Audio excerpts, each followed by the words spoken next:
Колеги, добро утро! Благодаря ви на тези, които се включихте в този ранен час в събота. Надявам се след това да си почините и да си направите плаж. Аз също съм на море, но сега в рамките на един час искам да се потопим в процеса и да поработим много добре, защото тази техника, която ще ви дам днес, тя е от личния ми арсенал. Ще ви обясня за какво можете да я използвате и наистина тази техника работи много ефективно и потушава паники, истерични състояния в рамките на няколко сесии. Така, първо, което аз искам да ви попитам, дали някой вече използва нейролингвистично програмиране и хипноза, колеги?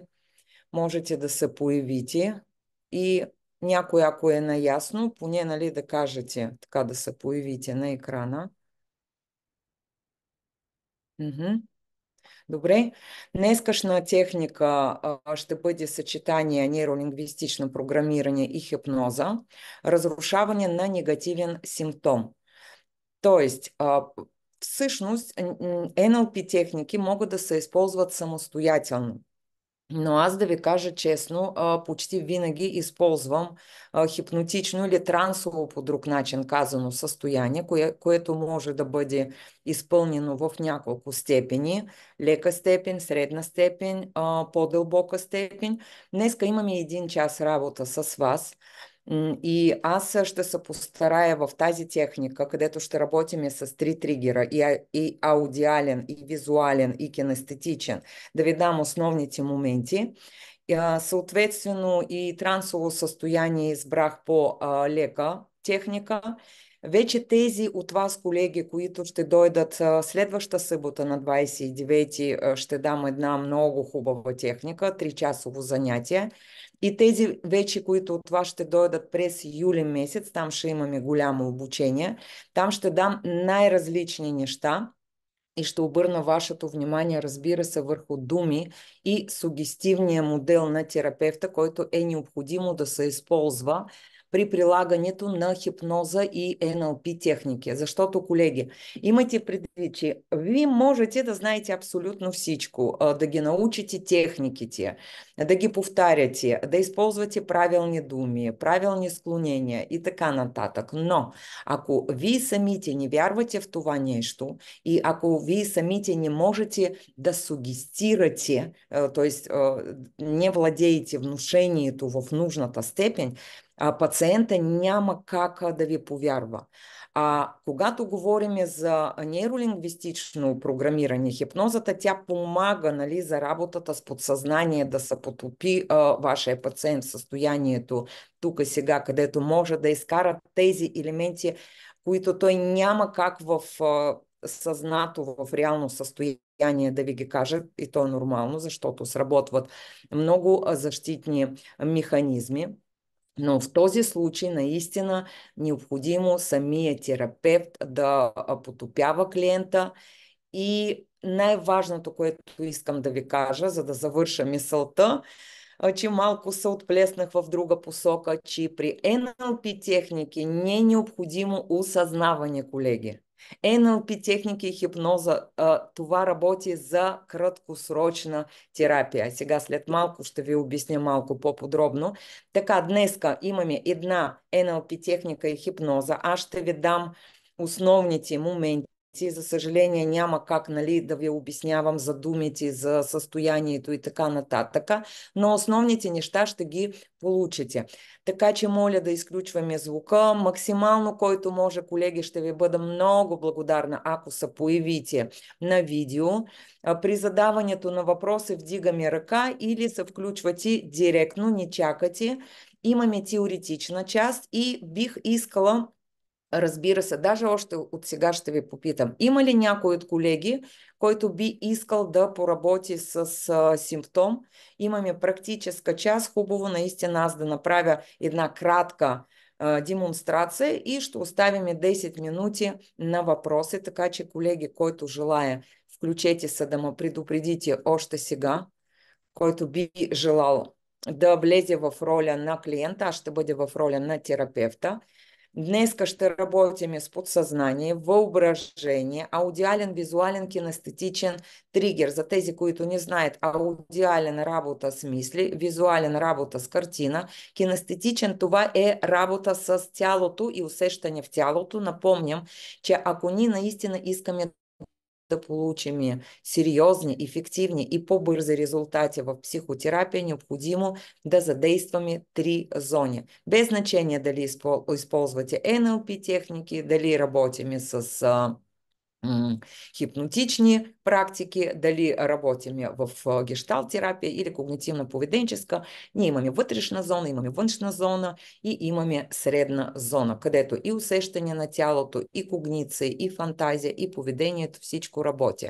Така, тази техника може да използвате при работа с фобия, панически атаки, истеричен невроз, истерично разстройство, истеричен невроз и истерични разстройства. Това са две различни неща, за това ги подчертавам. Соматофорни разстройства, т.е. говорим за психосоматика, диреализация, която, разбира се, тя е като симптом към различни разстройства върви, дискомфорт в тялото, болки, температура, по-леки такива заболявания, като нали, вдигане на температура, когато боли гърло или някой някъде ударила ръка.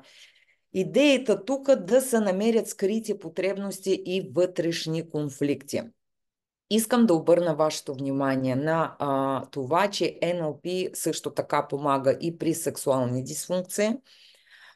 И имайте предвид, че когато при вас дойде клиент или пациент, по друг начин казано, който има, примерно, истеричен невроз или спада има много сериозни панически атаки, или има истерични атаки, или примерно се намира в много сериозно емоционално или гневно състояние. Ние, колеги, на този момент, да, бихме могли да работим, и то не бихме могли, а ние ще работим в дългосрочна терапия. Обаче, ние не можем нашия клиент да го оставим в рамките на месец, 2, 3, 4, 5, 6 или една година, той да изпада в такива тежки състояния.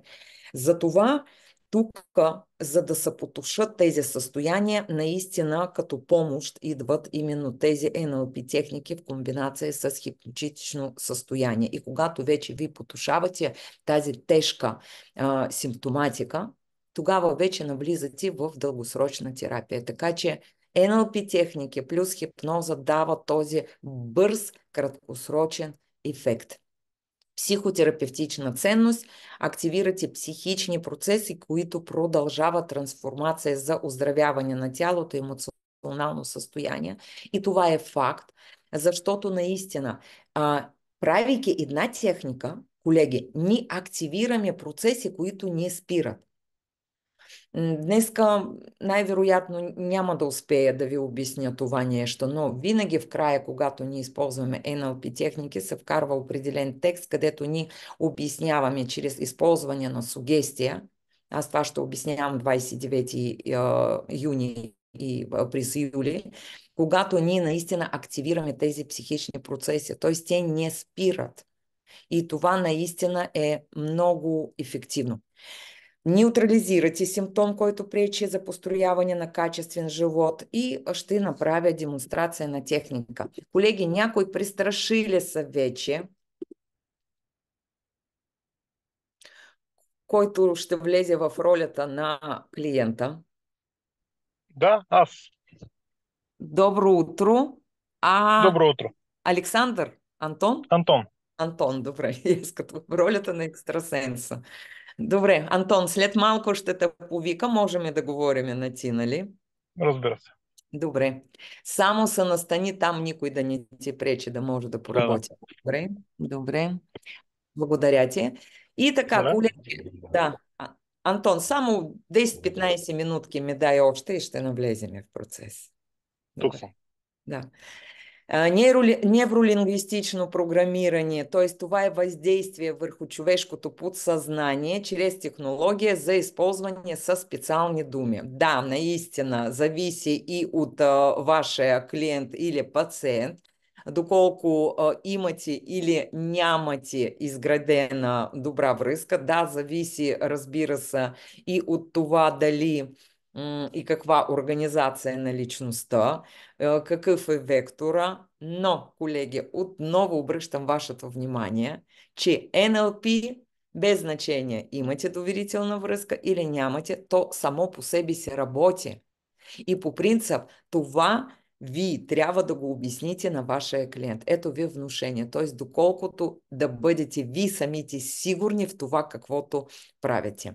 Хипноза това е трансово състояние. Тя винаги в началото обяснява се за това състояние на вашия пациент, в зависимост от това каква хипноза съответствено използвате, но трябва да обясните на вашия пациент, че хипноза сама по себе си това е временно състояние, това е промяна в състоянието, в чувствителността, в внушението. Да, ние там на обученията ще използваме най-различни хипнози, но все пак, когато нещо се е променило в състоянието или усещането, това означава, че човек навлезнал в хипнотично състояние. Имайте в предвид, че примерно дори когато ви самите водите сесии или водите лекции, т.е. ви също се намирате в трансово състояние. И така, малко теория. Разрушаване на негативен симптом. Предлагате на клиента да общувате на ти, но все пак има клиенти, които общуват на ви, няма нищо. Обяснявате задължително специфика на работата на клиента. Винаги имаме един подготвителен процес, където обясняваме какво ще се прави, какво няма да се прави. Терапевт въвежда клиента в терапевтичния процес. Терапевт заема метапозиция, т.е. това е позиция отстрани, когато ни проследяваме позиция на тялото, усещания, емоции на нашия пациент. Също така проследяваме своите емоции, защото това е много важно. Всичко, което усеща терапевта по време на терапия, най-вероятно касае и говори за емоционалното състояние на вашия пациент. Затова винаги разпитвайте, питайте, казвайте: сега в момента усещам гняв или сега в момента усещам тъга, дали това са твоите емоции, какво се случва с тебе. Водиме записки, колеги, защото да, казват колеги, че не успяват, че трудно. Колеги, ако не водиме записки, няма как да стане. А за тези, които са в начало на пътя си, знайте, че с времето всичко това се оправя. Но когато ви оперирате, колеги, това е много важен момент, с думите на вашия клиент, вие вече разговаряте на един език. А когато терапевта домисля с своето мислене, със своите емоции и забравя това, което казва клиента, би могло много трудно да се събере всичко това в един пазъл. Следим феноменология, какво се случва с тялото на клиента, как се променя гласът. Следим и про своите емоции, чувства. Даваме обратна връзка, какво усещаме в тялото и необходими материали за терапевта, лист хартия и химикал. Аз много често, работейки с NLP практики, моля и клиент винаги да подготви лист хартия или химикал, защото когато работя с обективизирани още в подготвителен процес, понякога моля клиента този обект да бъде нарисуван. Но, пак казвам, има различни подходи. Ние ще използваме именно работа с симптом. Първият пункт, това е въвеждане на клиента в терапевтичния процес. Тук съм ви изкарала на презентация основните пунктове, с които ще работим днес. Колеги, ще има запис на YouTube на психотерапевтичен център на Тънсте, така че не се притеснявайте, всичко това ще бъде изкарано в записа. Така, първо, обяснявате на клиента какво означава хипнотично състояние, да няма стряскане, защото много хора мислят, че хипнотично състояние, когато човек заспива и нищо не чува, не вижда и не помни, което не е така. Втория пункт – дефиниране на негативния симптом, т.е. какво конкретно работиме. Тук трябва да съберем колкото може повече информация. Обективизиране на негативния симптом. Тук говорим за това, че този симптом, примерно, вземаме една дереализация, хубаво тя да се опише, т.е. в какъв образ ви се представя тази дереализация. Винаги, когато работим чрез метафора, връзката е по-силна.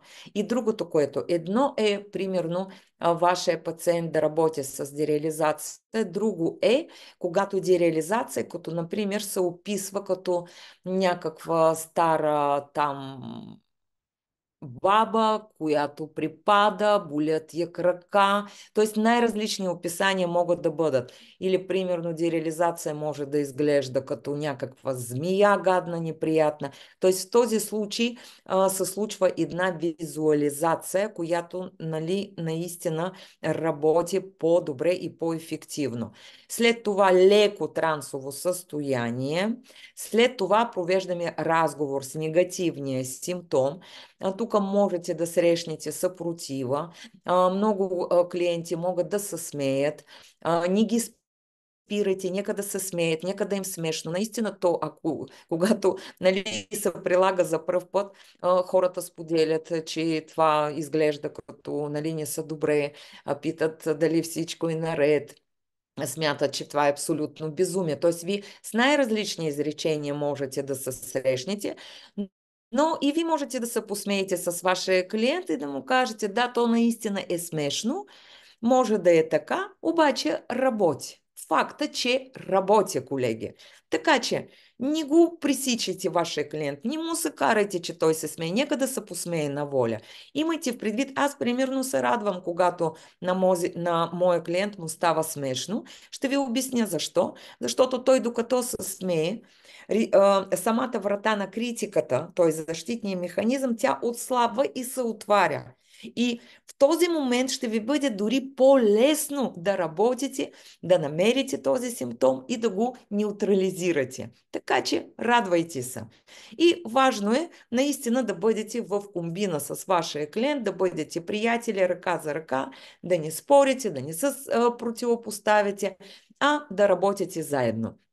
Оттам нататък, след неутрализация, излизате от трансово състояние, легализиране на резултати и обсъждания. И така, как дефинираме негативен симптом? Обръщаме се към клиента и го молиме той да опише подробно негативния симптом, който го притеснява. Питаме образа, цвят, миризма, т.е. колкото може повече детали, подробности. Търсете психологически компонент.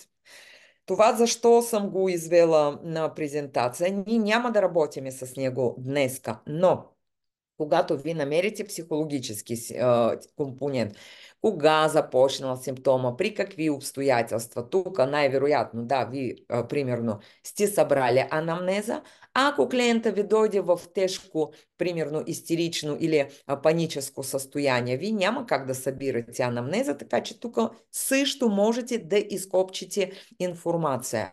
Така, това е за последваща терапия, тази информация тя ще ви помогне. А много често се случва друго. Ние събираме анамнеза, започваме да работим и излизат нови обстоятелства. След това търсиме соматичен компонент, защото ще задействаме кинестетичен тригер, в коя част на тялото се намира. Т.е. имаме локализация, как изглежда обект. След това търсиме емоционален компонент. Тук можете да добавите аудиален тригер, работа с мисли и локализиране в тялото. Оттам нататък започва обективизиране на негативния симптом.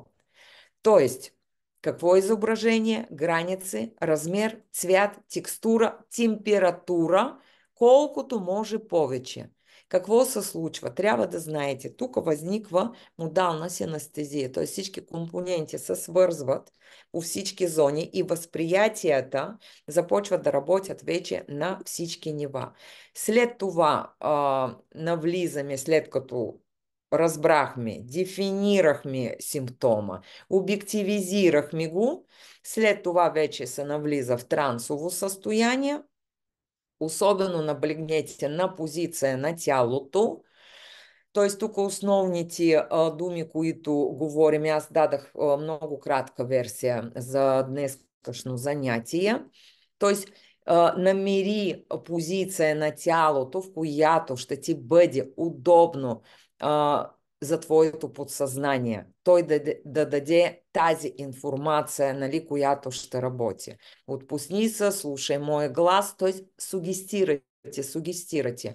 Усети дъха си върху дишането, върху думите, позиция на тялото задължително, колеги, трябва да бъде комфортна. Почувствай опора под краката си, зад гърба си, почувствай обратното броение. Тук може дори да използвате използване на златна нишка между слепоочието или между две уши навътре с погледа. Златната топка, която от дясно до лявото ухо, от лявото ухо до дясното ухо преминава, след това спираме тук между веждите. И оттам нататък най-важният момент също, върху който искам да обърна вашето внимание, т.е. гледайте. Човек може да отвори очите си, може да остане с затворени очи. С затворени очи по принцип работя са по-добре, но това също няма абсолютно никакво значение, защото ви отново ще дадете тук команда с думите, че ти оставаш в трансова реалност. Тоест човек ще говори, ще обсъждате, но той остава в трансовата реалност. И накрая вече ще го изкарате, нали? Броим 10-1, готов си на 3, 2, 1, искате потвърждение от клиента и започвате да работите. Тук изкарвате този симптом навънка, пред очите на клиента и обяснявате на вашия клиент, че вие задавате въпрос, а образа, но чрез клиента ще ви отговаря. Всъщност какво се получава? Всъщност ви общувате с вашия пациент. Но понеже когато той се намира така пряко един на един, не винаги може да ви даде отговори.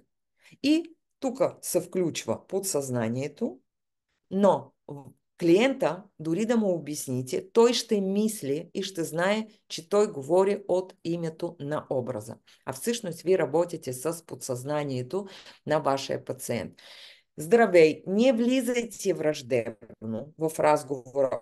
Още от тук искам да ви предупредя. Тоест, враждебността не е нужна и не е необходима. Да, тя може да бъде използвана, но най-добре работи деликатност, микота, лекота, обгрижваност, защита, добро отношение. Аз знам, че ти ни пречи. Имайте предвид, че всеки един симптом, колеги, той помага на вашия пациент, той го защитава. Да, има вътрешни конфликти, но вие трябва да ги намерите. Ето тук основните компоненти за разговор, т.е. ние търсим скрит вътрешен конфликт и потребности. Като правило, обикновено, като се разпитва симптома, помагаш или пречеш, той казва преча. Но в последствие, след като се разпита и се поговори с симптома, симптома казва, че всъщност защитава. Намерете вътрешна потребност. Т.е. вторична изгода. По каква причина? Нито една паника атака, нито една фобия, нито една депресия, нито един невроз, ОКР, истерично разстройство, каквото да е било, ако говорим за неврози, те няма да дойдат просто така. Това са защитни механизми, които се включват. Нали, и психосоматика също. Така че ние тук трябва да работим. Ние говорим в момента за голямата психиатрия, но ние говорим за личностни разстройства, но неврози, които най-вече се формират на невротична организация на личността, това са защитни механизми. След това неутрализиране. Смятам, че вече си излишен. Да, предлагаме ти да си тръгнеш, можете да го изпратите на почивка, може да го излъжете, може да го изхитрите. Но така или иначе, да, най-вероятно ще бъдат необходими да се проведат няколко разговора, след това да дадете домашно задание на вашия клиент и благодарим. Може да пробвате да представите този симптом в тялото, да го трансформирате. Значи, колеги, тук най-възможни варианти има. Просто няма как, за съжаление, да ви кажа днеска всичко, но наистина тук можете да правите какво ли не, зависи от вашата фантазия вече. Излизане задължително от трансово състояние, защото, нали, ви въвеждате вашия клиент в трансова реалност и трябва, разбира се, да го изкарате оттам. Ако работите и вашия клиент с отворени очи, затвори очите си, слушай моя глас, така, тук имате текст и след това връщате в състояние тук сега, след което обсъждате резултати, ви обяснявате на вашия пациент какво виждате, клиента ви разказва какво той видял, разпитвате го как се чувстваш, какво мислиш, какви осъзнавания си получил, как това се отнася към живота ти и така нататък. Така, колеги, имате ли тук въпроси към мен? Виждам, че Антон готов.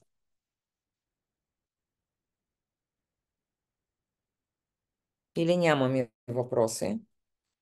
Много бързо говоря днеска, защото опитвам се да ви кажа много неща в кратък срок.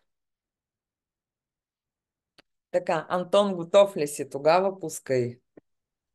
Предполагам, че да. Да, така, тук.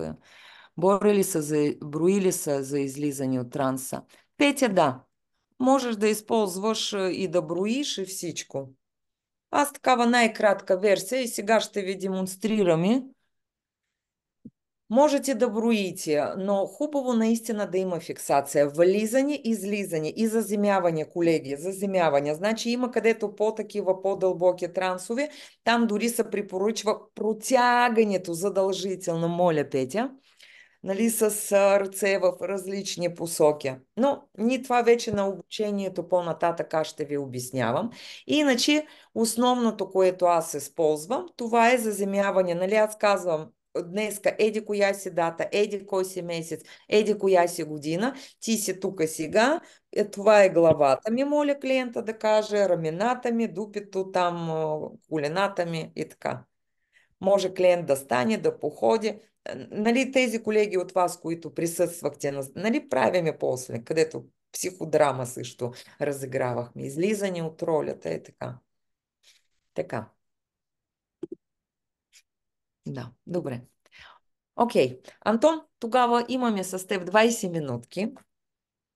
Ти за пръв път ли присъстваш на моите занятия? Да, за пръв път. Да, добре. Приятно ми, че все повече мъже се включват.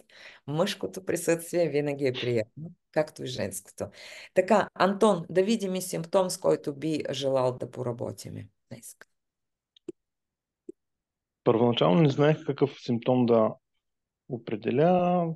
Така размишлявайки по време на това, което слушах, ми дойде на ум само едно нещо. Значи, често се гневя на партньора ми по повод неща, които прави или не прави в къщи, в домакинството. И Мгм. някак си го отчитам това като негатив и бих искал да проработя точно на това, за да може този гняв, не че е много голям, но все пак да стане още по-малък. Добре. Нали, той не е голям, контролиране, без ексцесии, без някакви, Мгм. нали, ще ги нарека непозволени или неприятни резултати. Просто искам да не се ядосам толкова много. Мгм. Гняв. Да Тоест е би... по-малко, да е по-малко от това, което е. Добре. Да речем, Дайте ще го нарека дразнене. Защото дразни. гняв не, но по-скоро Дразни. дразнене. Окей. Да не е гняв, защото гняв е сериозна дума. Мгм. Добре. Антон, говорим и на ти, нали? Да? Ага, окей. Добре. Дай да го обективизираме тогава. Как изглежда това дразнене? Мъжко, женско, може би анимационен герой или някаква фигура? М, Не го свързвам с друга фигура, отъждествявам го едно към едно с образа на партньора. В смисъл, не мога да го изразя като фигура на нещо различно от него. Не си Така, го представям по друг начин. ама този гняв ти ли, това твоето ли е дразнене? Мисля, че да. Да, В смисъл, емоцията я идентифицирам като чисто моя си. Така, значи гледай. Нужен ни обект. Щом това дразнение е твое, то изхожда към партньора ти. Нужно ни това, което изхожда от теб самия.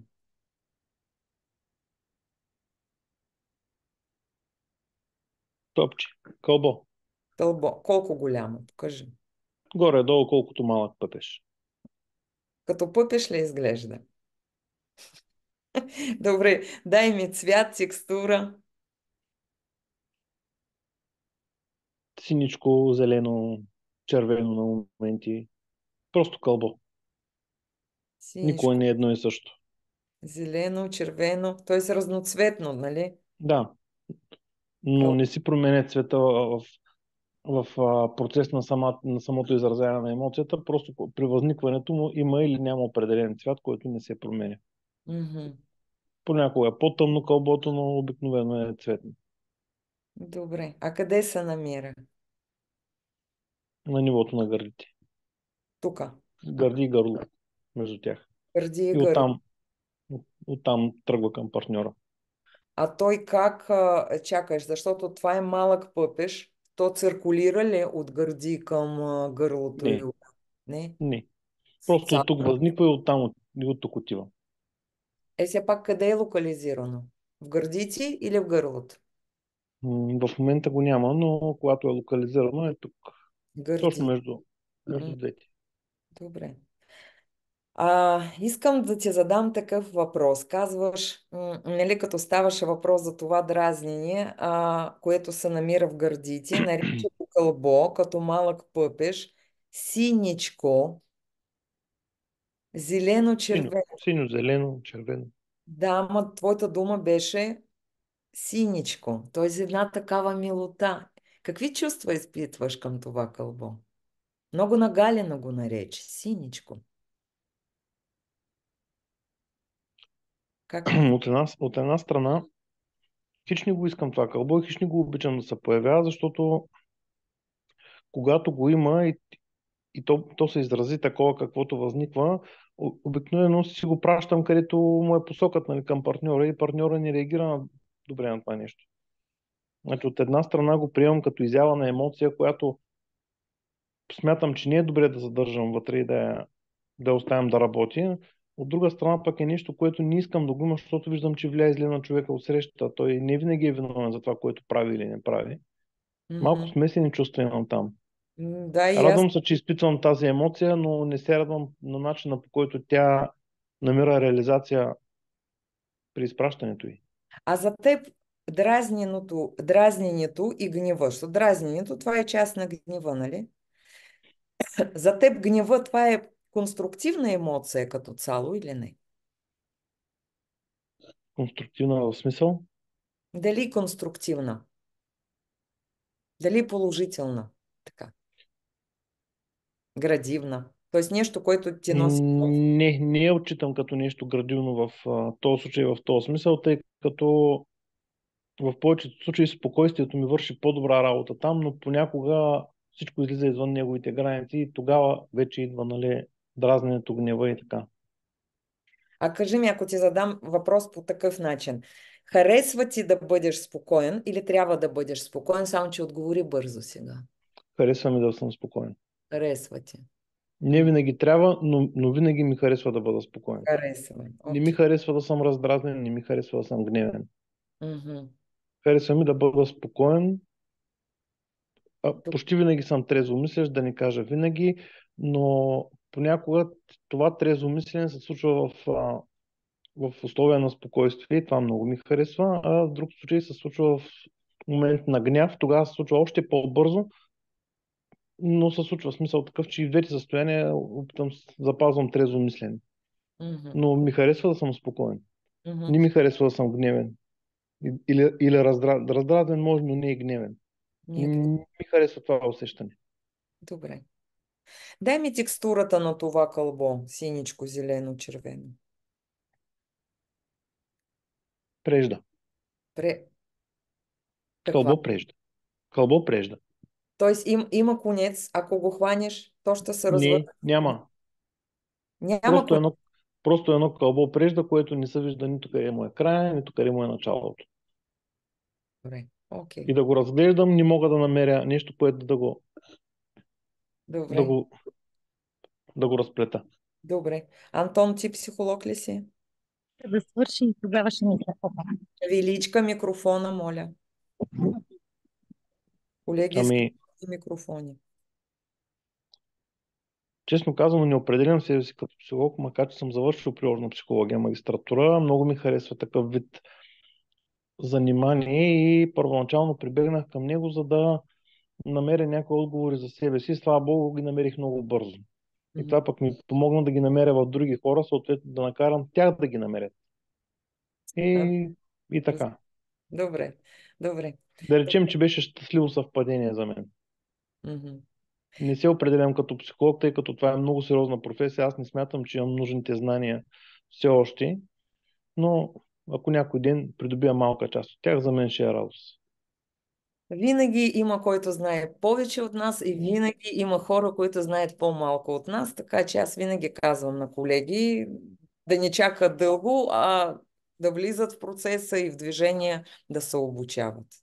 За всеки психолог има своя клиентура, така че е така. Добре, Антон, сега настани се удобно, навлизай, Настанен съм.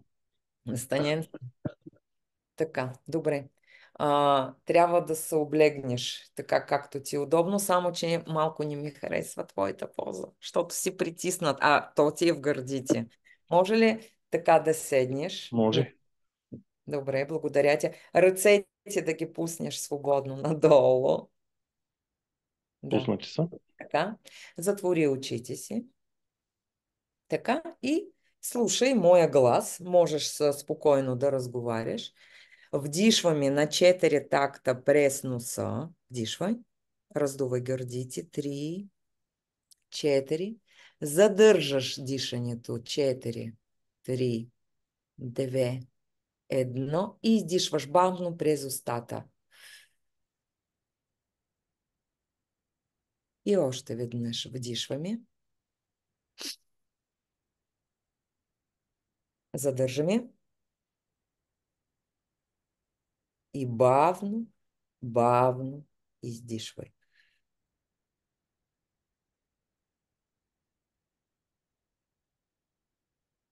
И още веднъж вдишваш. Задържаш. И бавно, бавно издишваш през устата.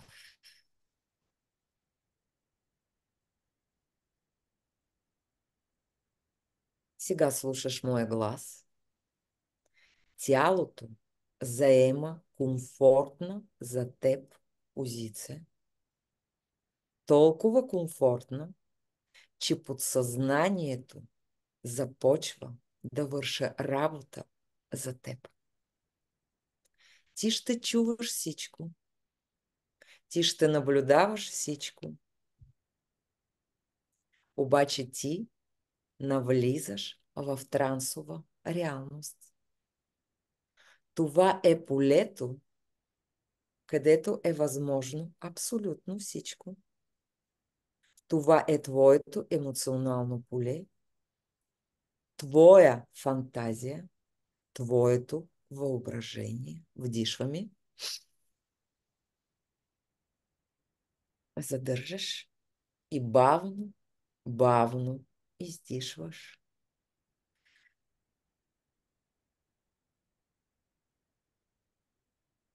Обърни вниманието върху равномерно дишане. Вдишваш, издишваш. Ти си спокоен. Твоето тяло, твоето подсъзнание са готови за работа. Готов ли си за работа, Антон? Мисля, че да. Тогава на 3, 2, 1 започваме работа. И ти напомням, че без значение дали ти ще бъдеш с отворени или затворени очи, ти се намираш в трансовата реалност.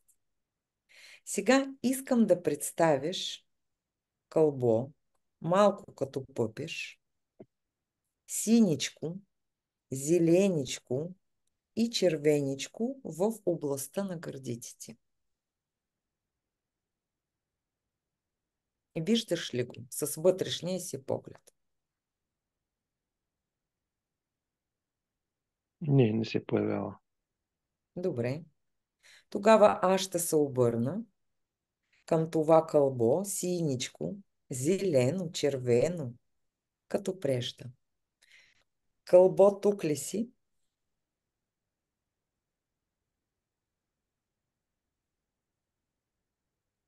Няма го. Добре. Напомням ти, Антон, ти можеш да направиш така, че то да се появи. Така. Дай команда. Да, затвори очите. И кълбото да се появи сега. Ние няма да му се караме. Тук е. Добре, кълбо. Добро утро. Добро утро. Как се чувстваш? Спокоен. Да не си спал до сега? Не. Не. Добре. Аз разговарям само с кълбото. Антон? И то не е спал до сега. Просто го нямаше. Добре, добре. Кажи ми кога се появяваш ти?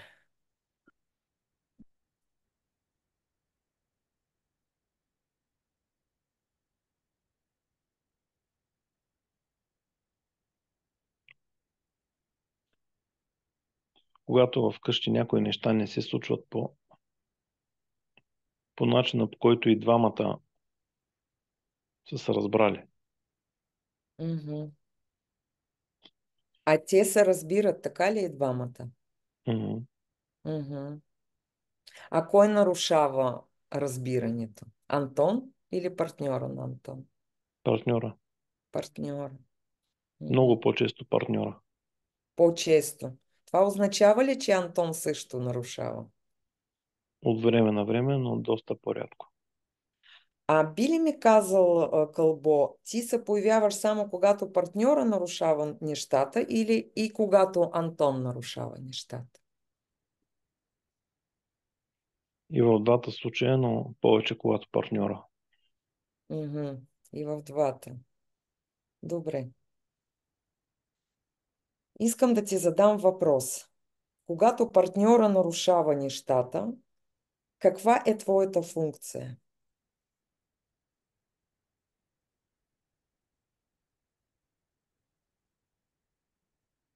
Искаш Да да, хвъркна към него. да хлътна. А ти по този начин помагаш ли му на Антон? Мисля, че да. По какъв начин според теб? Разтоварвам. Разтоварваш го. А Антон За да натоварен? няма гняв. Ага. Антон има ли много гняв? Не. Обикновено не. Обикновено не. А тогава за какво ти е да го разтоварваш, ако той няма натрупан гняв? Защото моментния понякога се определя като не толкова малък.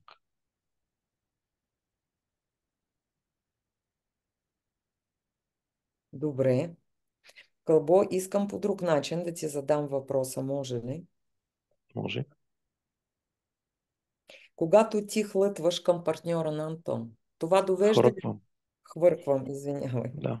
Все едно някой замерва някой с кълбо прежда. Окей. Ти по този Хем, начин, да, хем да го това... замери, хем да не М, го нарани, ако го оцели. мгм. Затова е преждата, защото е мека. Има Да, форма, но е мека. т.е. по мекия начин насочваш се към партньора на Антон. Добре. А след това какво се случва? Те скарват ли се по този начин? Подобряват ли отношения или какво? Скарване не. А как...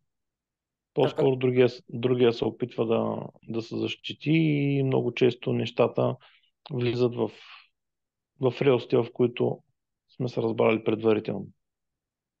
Тоест, когато има дразнение, гняв, хвърчи кълбо, След това партньора изпълнява това, за което се договориха двама предварително. Така ли е? Да, за което предварително е казал да, ще го направи, тогава го прави обикновено. Мгм. А ти как смяташ? По друг начин би могло ли да не се стига до такива неща, до скандали? Ами те скандали точно не са. Нали, слава Богу, не са. Да, може да се стигне, но често това, този другия начин не върши работа и за това се стига до кълбото. А, Много з- често нещата въобще не стигат до кълбото. мгм. Просто някой напомня на другия какво е, какво е определил да направи, е решил да направи, за да подпомогне общата дейност. И когато го позабрави, другия му напомня и много често въобще не се стига до кълбото. Но има моменти, в които това не се случва, нали? И тогава вече в един момент, нали, чакаш, говориш, не можеш да го свършиш ти. Нещо се случва и в един момент просто кълбото се появява и Кълбо, ти на колко години си?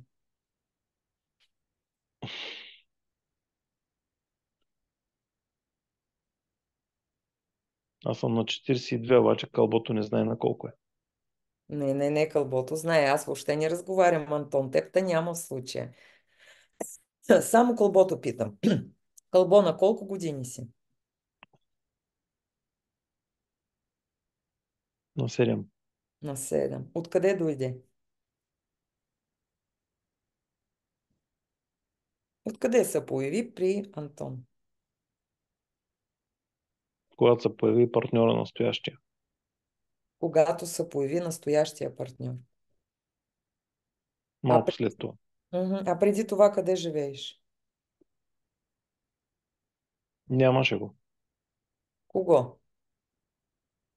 Нямаше му. Кълбото го нямаше. Не е Теб, идвало.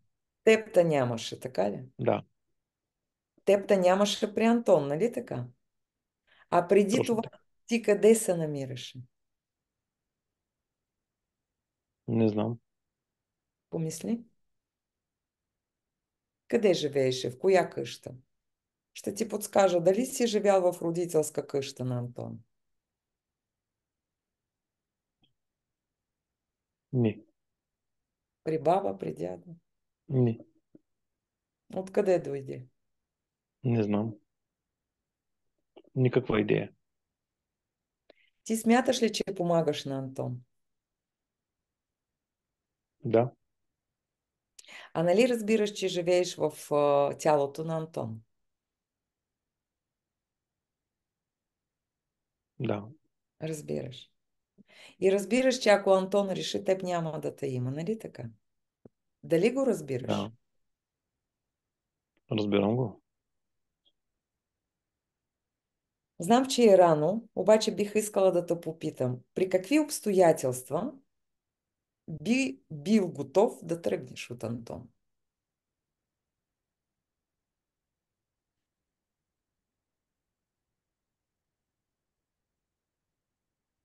И дали Там во... съм, там Да. съм, защото смятам, че си имам роля.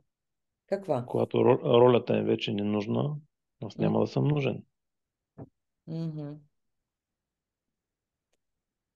А кой командва? Ти или Антон?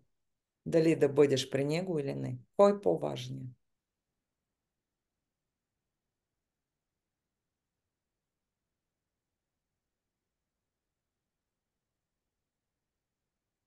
В моменти, когато Питам Кълбот. съм нужен, Така. аз, Как разбираш, че си нужен?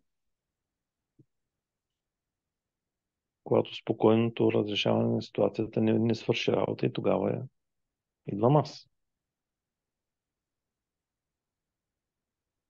Кой те научил на тази роля? Антон, А Антон откъде се научи на тази роля? и той не знае. А ти знаеш ли? Не. Просто го приемам като нещо, което се случва М, толкова, колкото трябва да се случва и не повече. в ясни граници, които не се нарушават и винаги носят като резултат положителен такъв.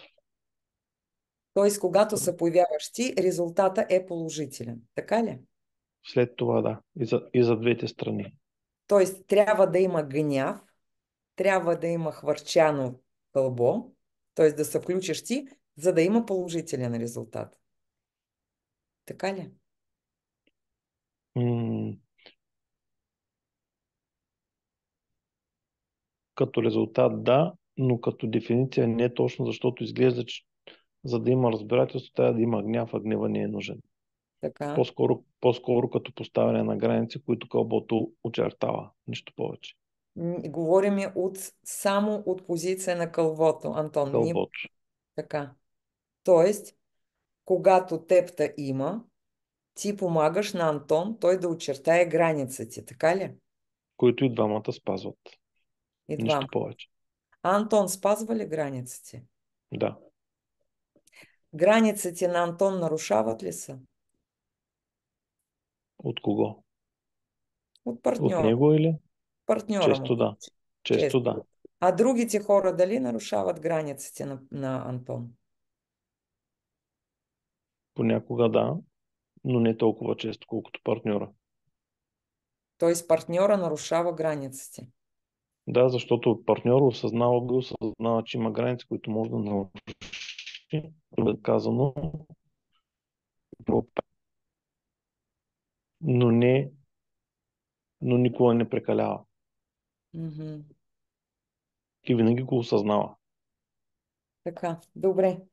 Антон, аз сега ще поблагодаря кълбото, защото времето ни притиска. Сега, кълбото, искам да ти благодаря, но ще помоля Антон да намери конец, който началото на кълбото. Антон, сега искам да намериш началото на кълбото и да ми кажеш, че си го намерил. Синичко, зелено, червено, отпрежда. Така. И ако намериш, да ми кажеш, намери го.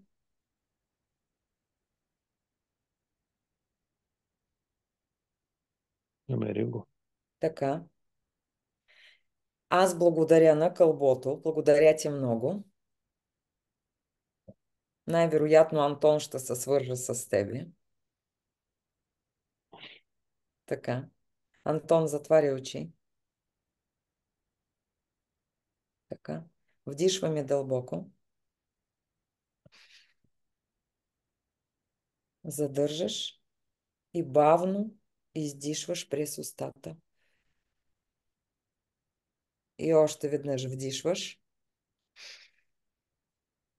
Задържаш и бавно издишваш през устата. И още веднъж вдишваш. Задържаш и бавно издишваш през устата. 5. Ти продължаваш да оставаш с затворени очи. 4. Разбираш, че ще се върнеш от трансовата реално състояние тук и сега. 3. Тялото ти се чувства спокойно. 2. Психичните процеси активирани и продължават своята работа. В момента, в който ще кажа 1, ти ще отвориш очите си и ще се върнеш в състоянието тук и сега. 3, 2, 1. Отваря очи. Така, Антон, само направи така. Това е главата ми, това е рамената ми, това е краката ми. Това ми е главата, това са ми раменете, Мгм. това са ми краката. Добре, как се чувстваш? Спокоен и отпуснат. И релаксиран. Мгм. Добре. Някакъв отговор получи ли за себе си? Аз виждам две неща. А, да. Мисля, че да. Мгм. Би ли споделил? Ами мисля, че като цяло ситуацията, за която ставаше дума, а, един периодично повтарящ се епизод, нали, от ежедневието, който аз напълно осъзнавам, че е нещо, което не ми е нужно и нещо, което е необходимо да се намери начин, по който да не да бъде, да го нарека, да бъде потискано. Използвам тази дума потискане, а по-скоро да бъде правилно отработено. И може би точно за това кълбото е отвън, защото е мека. Мгм. Защото целта на това кълбо не е да уязви и да нарани партньора, а просто като потупване по рамото, чакай, нали, говорили сме това, нали, нека се придържаме към него. Мгм. И си мисля, че ако кълбото беше от нещо твърдо, това би изразило една по-твърда емоция, която отправена към партньора би имало съвсем друго значение, чисто енергийно към него. И, нали, едно е да замериш човек с вълна или с книжка, съвсем друго е да го замериш с камък. Нали, аз никой не искам да замервам с камън или нещо подобно.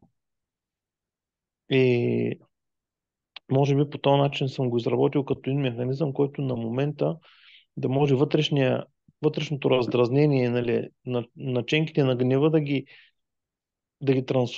трансформира в нещо, което хем да не бъде деструктивно за човека от среща и за отношенията, хем пък да позволи на емоцията да бъде изразена така, че тя да не остава вътре. Защото тя остане ли вътре, работи по начини, по които не винаги ни осъзнаем, но те никога не са добри. Мгм. И може би кълбото се явява в този случай един носител на тази емоция, хем е трансформира, хем е изнася извън тялото и резултата от това нещо е да има една нормализация на диалога, което да позволи пък нормални отношения нататък, обсъждане на проблема, ако има такъв, съответно изграждане на нови граници, такива каквито са удачни за двамата, гъвкавост на тези граници, защото е ясно, че между двама човека граници трябва да са гъвкави, нали? Ние сме роботи, имаме си настроение, имаме си емоции, които работят. И от една страна, да, кълбото не е хубаво, че го замервам с него някого, но от друга страна пък кълбото, докато е вълнено и докато е цветно, а не е черно, да речем, би могло да върши работа до намиране на по-добър механизъм за това. Да.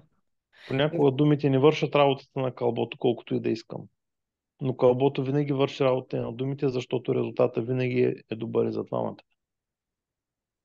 Това е, Да, да, което си мисля за кълбото.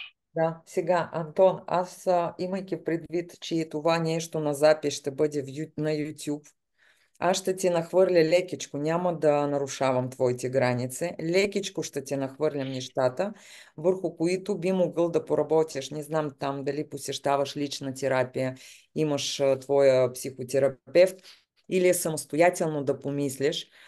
Тук в крайна сметка наистина става въпрос не за толкова гняв, ти много правилно каза, колкото говорим за отстояване на границите. И той е вече един заучен модел. Не знам, тук наистина това няма как сега в рамките тук на 20 минути, където работихме с тебе. Но интересно е, и аз искам да обърна твоето внимание. Да, текстурата е много интересна. Най-интересният момент беше също така, че нямаше начало. Тоест, тук бих могла да говоря за това, че този модел е заучен и нали, по принцип той е възможно да спре да съществува до момента, в който ти да не се научиш да отстояваш своите граници. Най-вероятно те се нарушават. Има и предвид, че нарушаване на границите, Антон, по принцип става, то е двупосочно. И тук фиксация, с която аз бих поработила и да търся между година и половина и 3. Бих ти задала много въпроси, но няма да се позволя тук да навлезна там. Тоест, между година и половина и 3. Именно в този период отстояват личните граници и когато всеки човек формира своята индивидуалност. Подкрепа от майката, когато детето прави грешки, в същия момент се връща, независимо от това, че е паднало или не е направило както трябва нещата, майката го приема. Просто помисли в тази посока. Така че аз тук след това, примерно, ако сме в психотерапия, бих навлезнала там. Но и бих отишла още веднъж. Тоест ти самостоятелно можеш да навлезеш и да разговаряш с твоето кълбо. Малко съскачеше там, аз от името на Антон, после от името на кълбо, но все пак се получиха интересни неща. Така че върху това фиксация между година и половина-три, автономност, т.е. този период, индивидуализация и нарушаване на граница. Това най-вече, което излиза. И да, наистина не си агресивен. Но когато се нарушават нашите граници, това в един момент, нали, нашата самооценка страда и ние като личности не можем да вървим напред. Така. Антон, как? Съгласен. Благодаря. Има ли нещо общо, нали, без да навлизаме в подробности с това, което ти казах? Смятам, че да. В смисъл едно към едно си нещата по начина, по който ги мисля и аз. Сега сещам за... Все пак имам някакви спомени от тази възраст. Говорим за ясла, за детска градина. Винаги съм бил изключително подкрепено дете. Мгм. М, Нищо, което да му отличава толкова много от всички останали. Просто не съм бил дете, което е примерно бито, наказвано или нещо такова. Бил съм доста подкрепено и доста обичано дете. Може би свръхопека или тревожността Не, преката. Има не. такива майки. Да, има такъв момент, но той мисля, че беше в рамките на нещо напълно нормално. Нали, да не се ударя, нещо да не настина. Смятам, че наблюдавам също в много хора и смятам, че го наблюдавам в същите граници, в които е било и към мен и не ги смятам за нещо свръх нещо си, нали. Но може би моята преценка трябва да бъде по-прецизна, не знам. Ние тук не Не говорим. съм бил дете, което е било, нали, пазено нещо, да не му се случи, нали, такова, не. Падане, ставане, колело, какво ли не. Може, Никой не е да, имал свръх грижа. може да, може да е ти копиран модел. Примерно майка ти да е такава или баща ти да е такъв, т.е. да си видял. Много нещата могат да бъдат, но помисли в тази посока. Ще помисля. Да, щом това го има, целта не е аз да говоря лоши неща за майка ти или за твоите родители. Въпросът да се намерят интроекции и детско-родителски отношения и да се види, нали, това нещо теб да те изгради самия. Просто помисли в тази посока. И хубаво така Ще да си помисля. отстояваш. Да, защо гнева по принцип от мен, да знаеш, тя е много хубава емоция, защото чрез гняв, въобще цялото лечение в психотерапия, основното чрез гняв. Гнева никога не се проявява по интелигентния начин. Това, което така лекичко ме смущава, разбираш ли, получавам един такъв дисонанс. Хем гняв, хем мек. Как е възможно? Разбираш ли? Като че ли забрана за изразяване на гняв. Защото по принцип, когато сме гневни, нали разбираш, ние много силно емоционираме, т.е. изказваме, понякога даже се използват груби думи. Така че аз тук с гнева бих поработила. Антон, но благодаря ти много за това, че се включи за твоята... Благодаря и аз. Да, и надявам се, че ще го решиш този въпрос. Поговори с твоето кълбо. Навлез надълбоко. Сигурен съм, че го реша. В Да. момента, в който поискам да го реша, ще го реша. Въпросът е, че кълбото тогава ще го е страх да дойде. Добре, Антон, Така. благодаря ти. Да, мерси. Благодаря и аз. Да. Колеги, как сте ви? Добре ли сте? Някой иска ли да се появи? Ние трябва да приключваме след малко. Някой иска ли нещо да каже?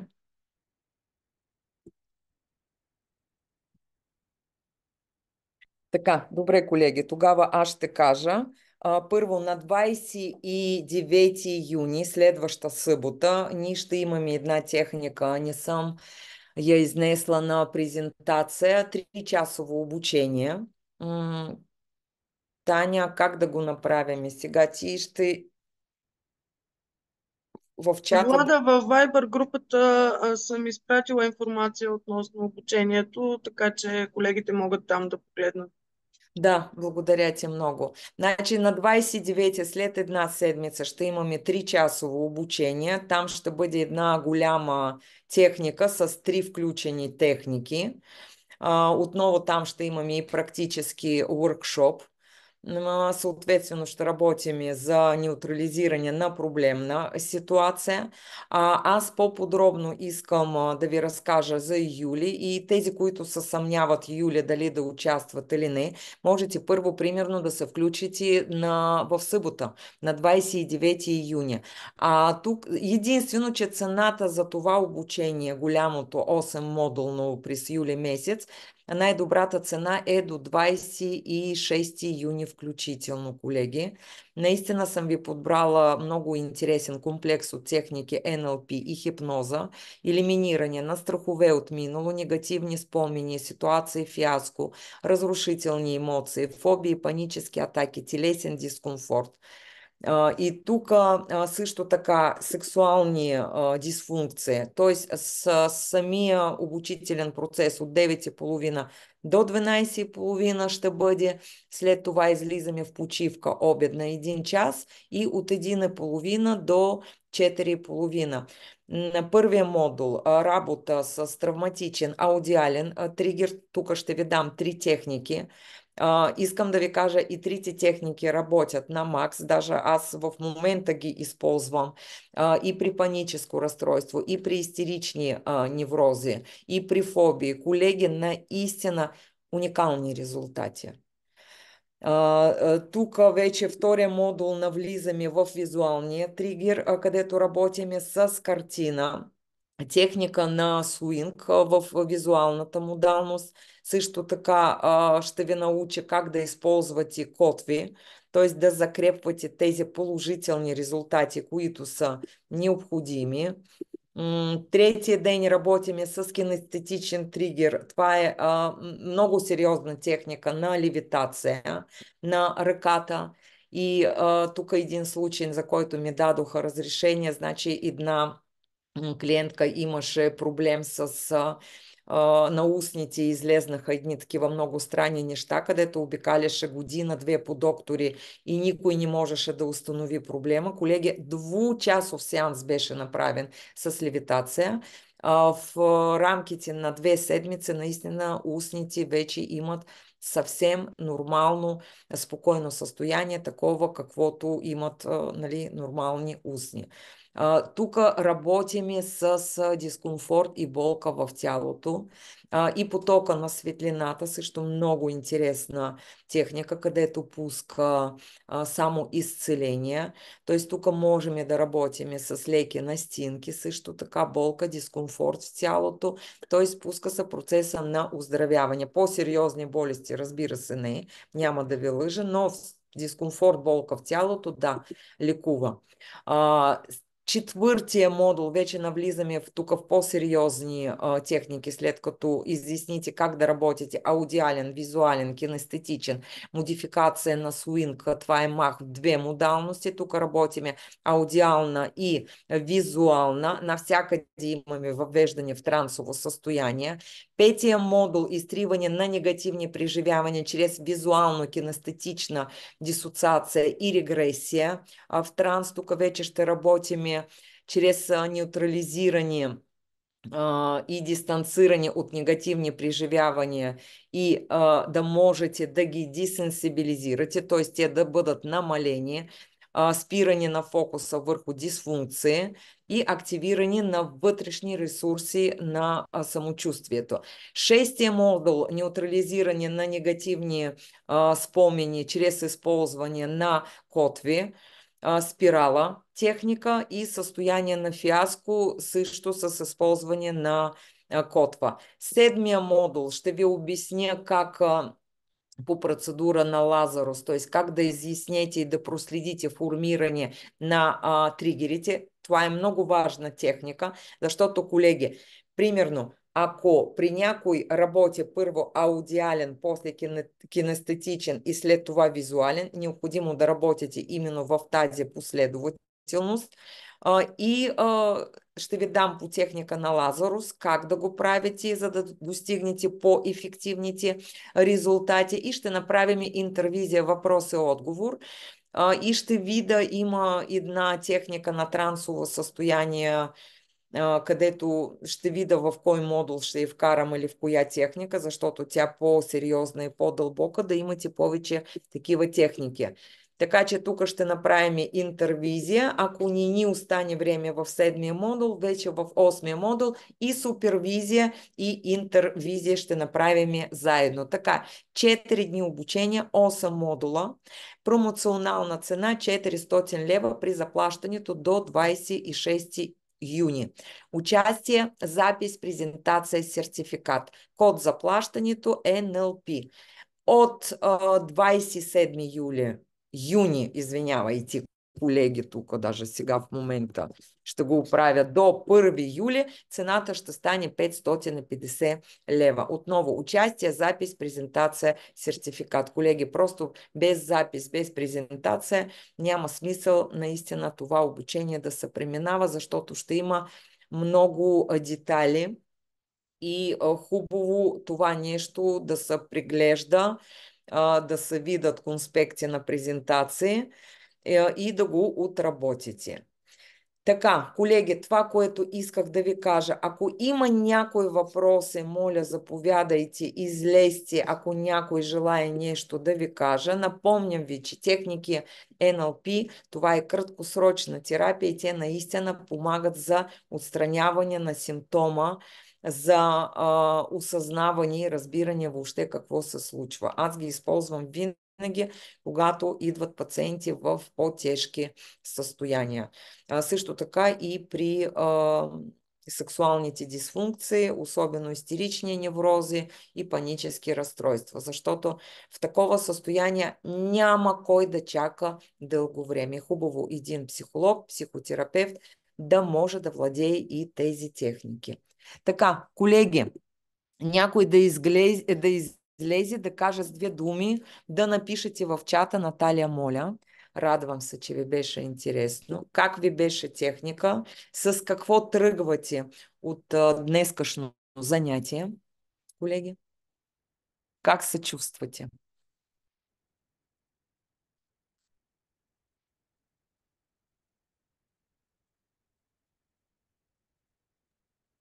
Много интересно. Добре и благодаря, че успях да участвам. Антон, радвам се. Благодаря ти много, че се включи. Така че психичните процеси работят, надявам се. Продължават. И така. Здравейте, и аз да поблагодаря. Беше много полезно, макар и за кратко. Смятам, че всички колеги си взехме по нещо.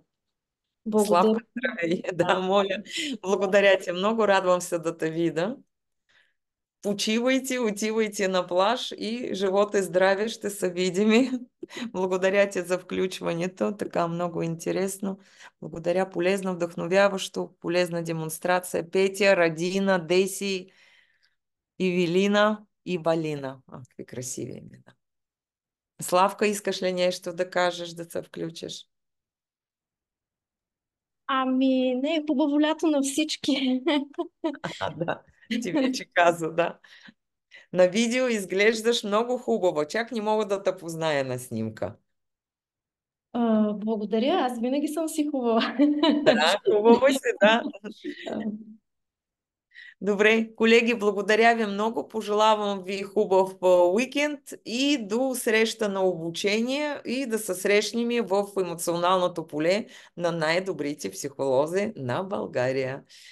Прегръдки от мен и до нови срещи!